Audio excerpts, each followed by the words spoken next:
সুপ্রিয় শিক্ষার্থী, আজকে আমরা আলোচনা করব সূত্রের সাহায্যে বর্গনির্ণয়, বীজগাণিতিক রাশি, অনুশীলনী 3.1-এর গ নাম্বারটা নিয়ে, যেখানে দেওয়া আছে 4y - 5x। এখানে যে সূত্রের প্রয়োগটা করব আমরা, সূত্রের প্রয়োগ, এখানে আমরা যেহেতু আমাদের এখানে মাইনাস দেওয়া আছে, সেহেতু আমরা প্রয়োগ করব হচ্ছে a - b হোল স্কয়ারের সূত্র। যেহেতু এখানে মাইনাস দেওয়া হচ্ছে, সেহেতু আমরা প্রয়োগ করব হচ্ছে a - b হোল স্কয়ার সূত্র। আর যদি এখানে প্লাস থাকতো, তাহলে আমরা প্রয়োগ করতাম a + b হোল স্কয়ারের সূত্র। তো সুতরাং আমরা জানি a - b হোল স্কয়ার সমান, আমরা জানি a square - 2ab + b square, এটা।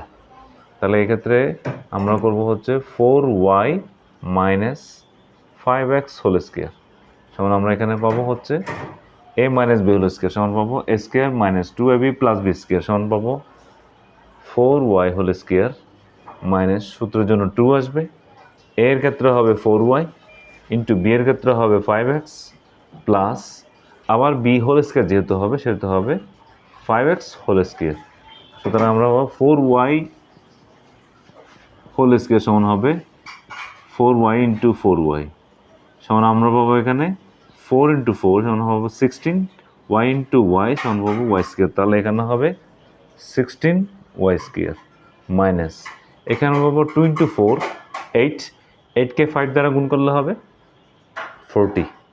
তারপর হবে এখানে হবে xy plus 5x whole square equal to, আমরা পাবো 5x into 5x equal to পাবো 5কে 5 দ্বারা গুণ করলে হয় 25, xকে x দ্বারা গুণ করলে হয় x স্কয়ার। তাহলে আমরা পাবো এখানে 25x square.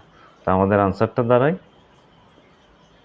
16y square minus 40xy plus 25x square.